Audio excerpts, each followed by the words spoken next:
Assalamualaikum warahmatullahi wabarakatuh. Salam sehat, salam sejahtera untuk kita semuanya. Nama saya Muhammad Faiz Aziz. Video ini saya buat untuk keperluan dalam konteks sertifikasi dosen pada Kementerian Pendidikan Tinggi, Sains dan Teknologi gelombang 1 tahun 2026. Saya merupakan pengajar dosen Sekolah Tinggi Hukum Indonesia Jentera, yang mana sekolah kami mempunyai visi menjadi penyelenggara pendidikan tinggi hukum yang merupakan penggerak pembaharuan hukum di Indonesia.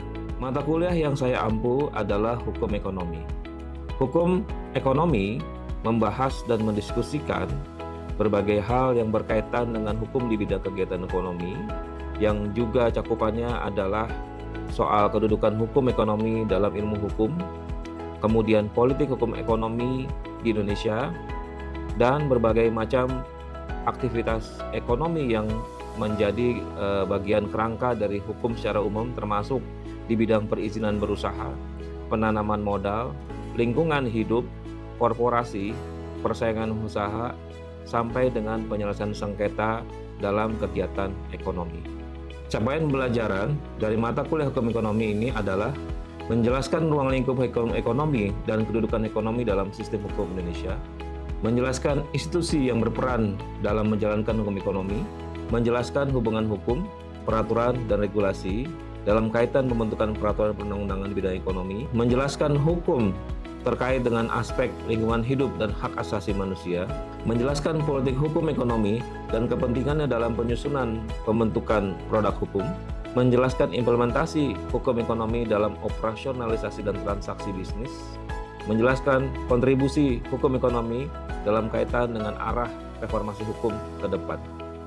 Metode pembelajaran dalam mata kuliah ini mencakup ceramah, diskusi dan tanya jawab, fasilitasi, video pembelajaran dalam learning management system, dan penugasan secara individual dan juga kelompok melalui platform learning management system. Jumlah sesi total keseluruhan dari mata kuliah hukum ekonomi ini adalah 16 sesi. Berikut ini gambaran unjuk ajar dalam mata kuliah kelas hukum ekonomi yang saya ampu. Oke, Assalamualaikum warahmatullahi wabarakatuh.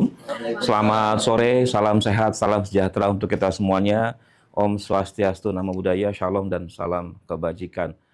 Terima kasih rekan-rekan yang telah hadir pada sesi kelas hari ini, ya, dan saya mengapresiasi seluruhnya atas ketersediaan teman-teman untuk ikut kuliah pada sore hari ini. Nah, pada sesi kali ini saya akan menyampaikan materi mengenai hukum ekonomi dan pelaksanaan bisnis. Yang dalam konteks ini, di dalam mata kuliah hukum ekonomi ini, saya akan menyampaikan beberapa hal berkenaan dengan implementasi bisnis dalam kerangka hukum ekonomi. Ya.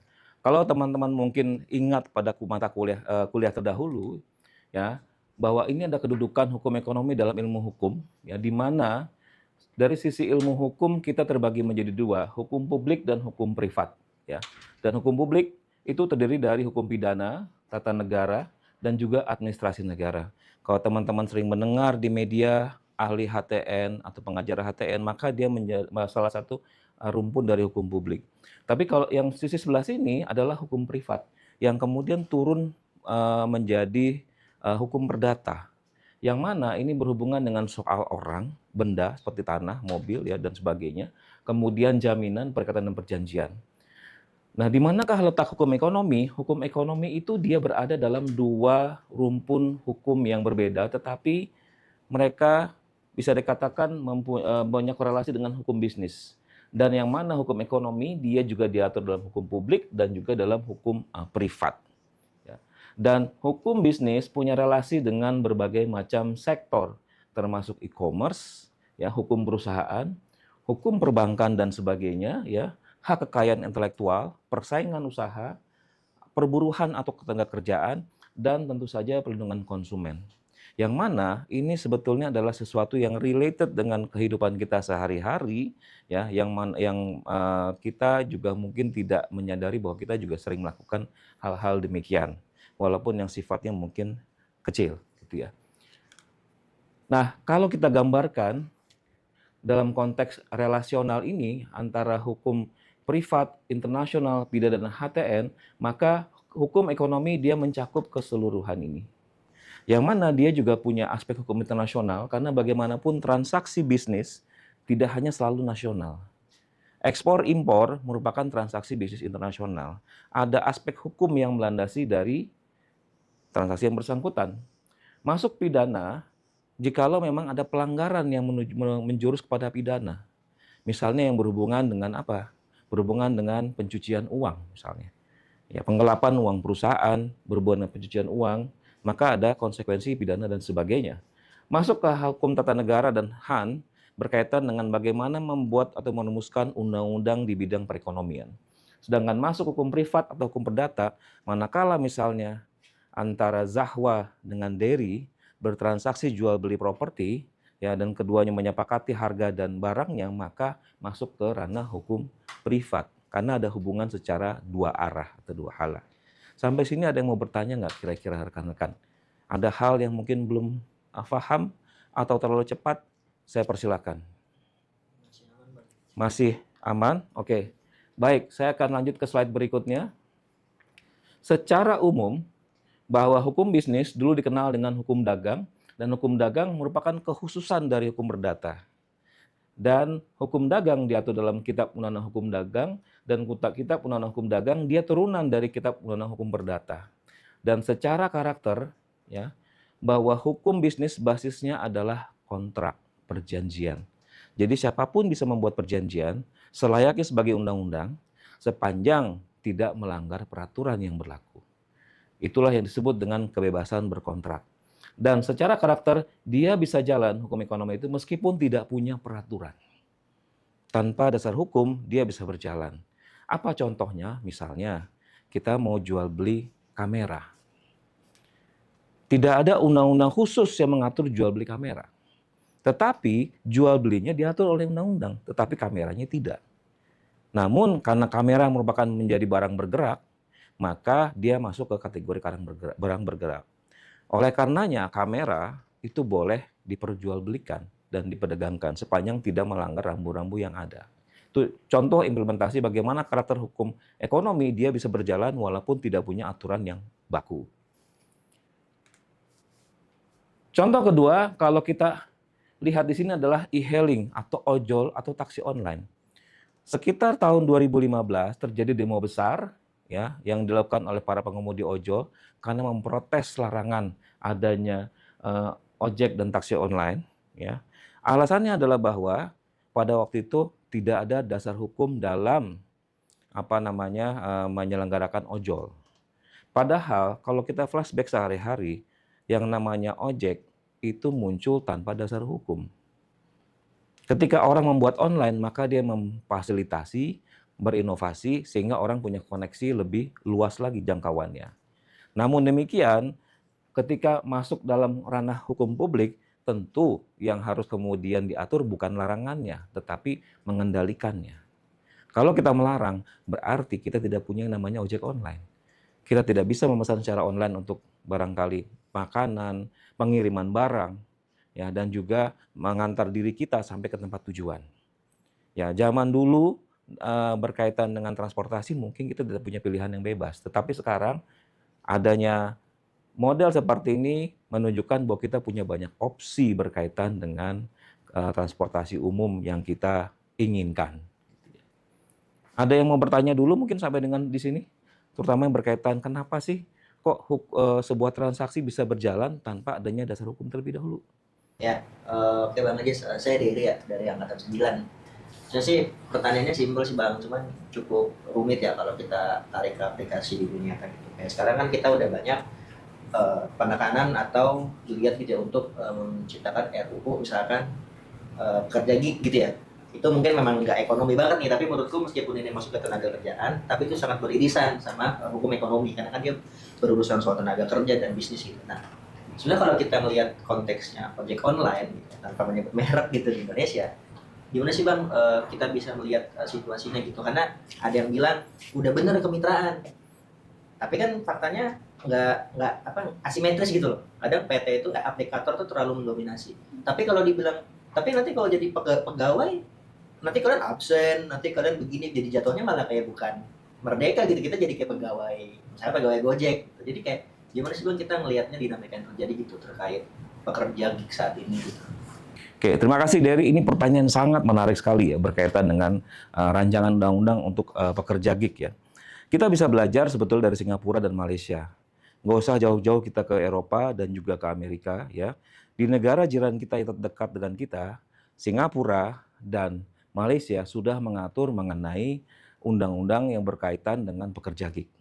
Di Malaysia mereka mengatur Gig Worker Act mereka sebutnya ya. Dan di Singapura mereka mengatur Platform Worker Act. Kalau melihat bagaimana karakteristik pengaturan di Singapura, sesungguhnya dia mirip sekali dengan konteks yang mungkin kita hendak atur. Dan dia membatasi Singapura itu pada platform worker, berarti dalam platform satu aplikasi ataupun dalam platform satu website dan sebagainya atau marketplace. Nah, berbeda dengan Malaysia, mereka mengatur lebih luas lagi. Nah, gig itu mereka lebih luas lagi yang mereka atur termasuk influencer, YouTuber, ya. Hal-hal yang mungkin memang punya relasi dengan aplikasi seperti mungkin TikTok, Instagram, dan YouTube yang memperoleh penghasilan dari platform yang bersangkutan. Nah, kalau platform Worker Act yang di Singapura itu relasinya lebih kepada e-hailing. Yang saya sebut sini sebetulnya e-hailing. Orang kenal kita dengan ada ojol dan taksol. Tapi sesungguhnya yang namanya adalah e-hailing dalam bahasa Inggris. Nah, bagaimana dengan konteks kita? Ini menarik sekali. Karena mereka bukanlah pekerja karyawan seperti biasa, tetapi mereka juga bukan pebisnis. Ya. Dan dalam konteks kemitraan, sebetulnya kita udah punya peraturan. Yang mana menempatkan mereka itu kalau tidak salah dalam kerangka peraturan pemerintah yang berhubungan dengan kemitraan di bawahnya PP 7 tahun 2021. Ada yang mengatakan demikian. Pengawasnya adalah Komisi Pengawas Persaingan Usaha. Tetapi kalau dari sisi karakternya industri yang ada, tentu dia sangat tidak relevan. Kenapa? Karena yang dari tadi katakan, posisi mereka tidak dominan, tidak setara. Betul. Karenanya memang dibutuhkan rancangan undang-undang pekerja gig yang bersangkutan. Saya sangat setuju. Terkait apakah lebih baik dibikin satu undang-undang baru, maksudnya UU Gig Worker misalkan gitu ya, atau undang-undang ketenagakerjaannya yang diubah gitu. Kalau dari perspektif Bang Ajis, itu matters nggak sih, maksudnya ada pengaruhnya nggak sih, atau kayak ya terserah lah mau bikin undang-undang baru atau undang-undang ketenagakerjaan yang dirubah gitu. Oke, ini pandangan yang sangat menarik. Kedua-duanya bisa, tetapi kita harus melakukan kajian analisis yang lebih dalam. Ya, bisa menggunakan undang-undang existing, namun dia menciptakan satu rumpun jenis pekerja yang baru. Ya, tapi juga bisa menggunakan undang-undang yang terpisah, namun juga harus diatur secara lebih komprehensif juga dalam hal tersebut. Baik, ada lagi yang mau bertanya apapun itu? Zahwa ada yang mau ditanyakan? Belum ada. Oke, saya akan lanjut ke slide berikutnya. Kalau kita lihat di sini, ada banyak undang-undang yang sebetulnya sudah mengatur muatan yang kental dengan hukum ekonomi dan bisnis. Ada kitab Undang-Undang Hukum Dagang yang dilahirkan pada zaman kolonial, ya. Ada Undang-Undang 599 terkait persaingan usaha, ada Undang-Undang 899 tentang perlindungan konsumen, ada Undang-Undang Perbankan, perseroan terbatas, pasar modal, asuransi, hak cipta, dan sebagainya sampai dengan yang terakhir Undang-Undang Pengembangan dan Penguatan Sektor Keuangan. Jadi sudah banyak sekali regulasi yang mengatur soal sektor hukum ekonomi di Indonesia.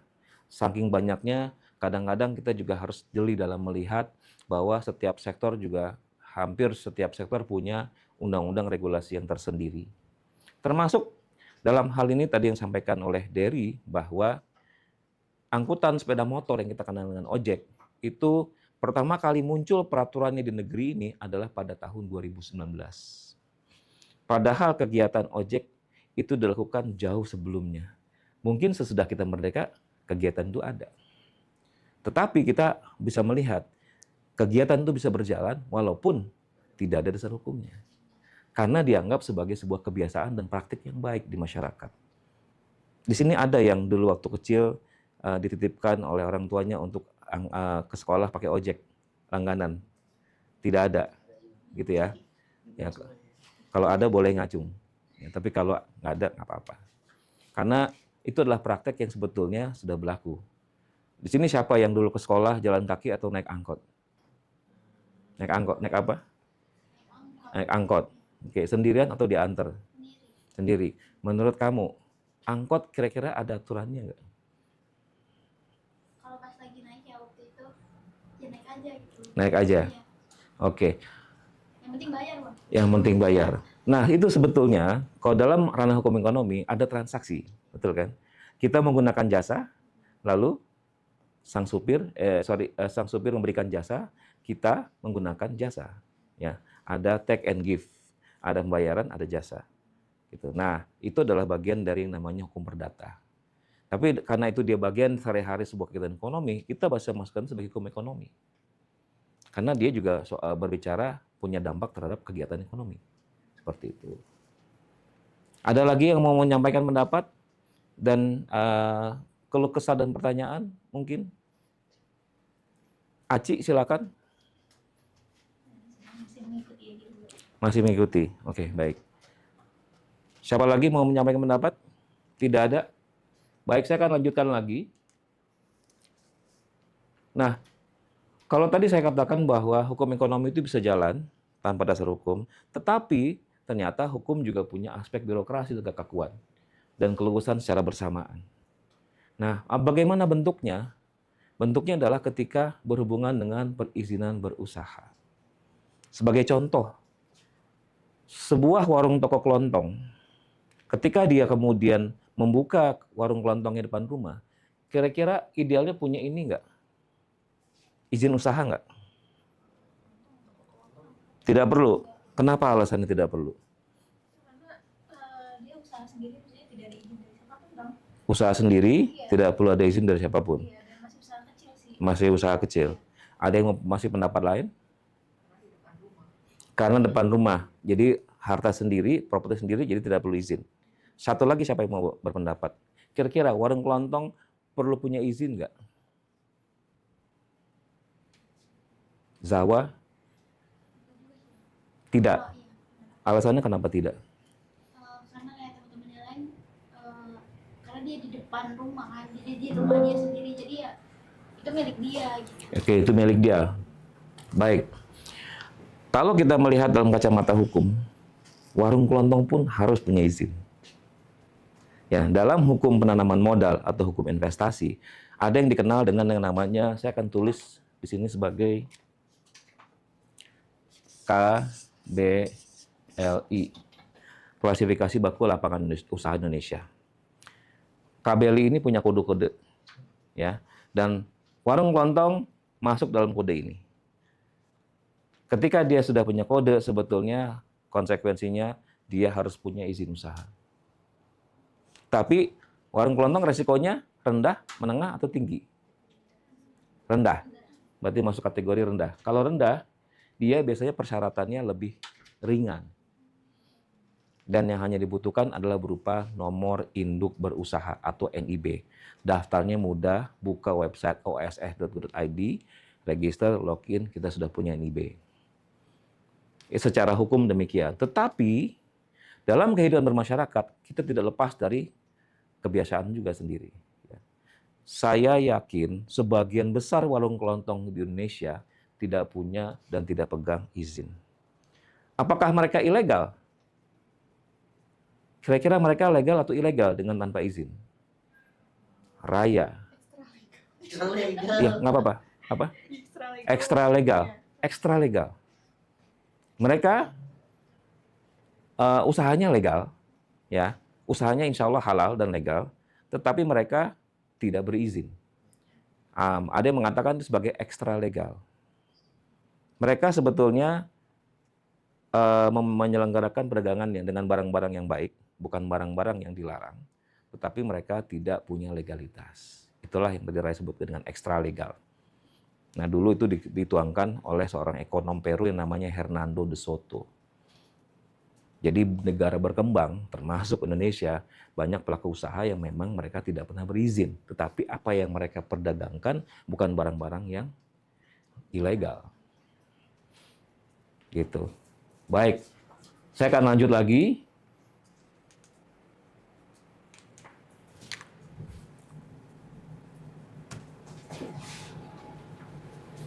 Nah, saya akan kemudian melihat dari sisi ini.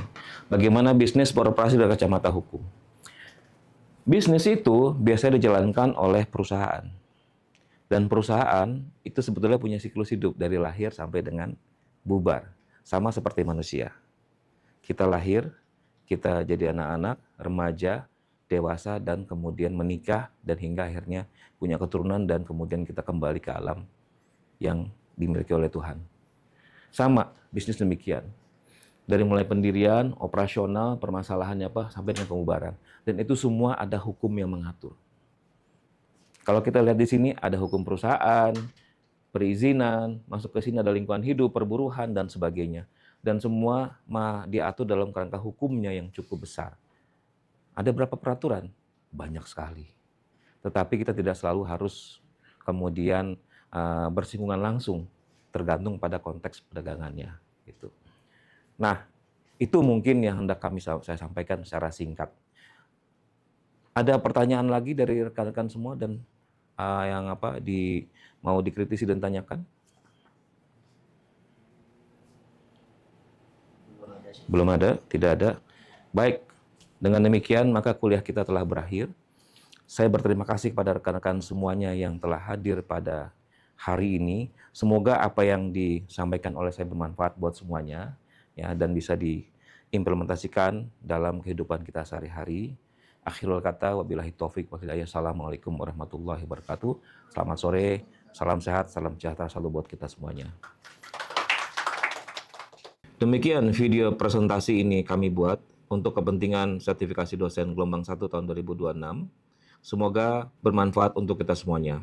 Akhirul kata, wabillahi taufik wal hidayah. Assalamualaikum warahmatullahi wabarakatuh. Salam sehat, salam sejahtera untuk kita semuanya.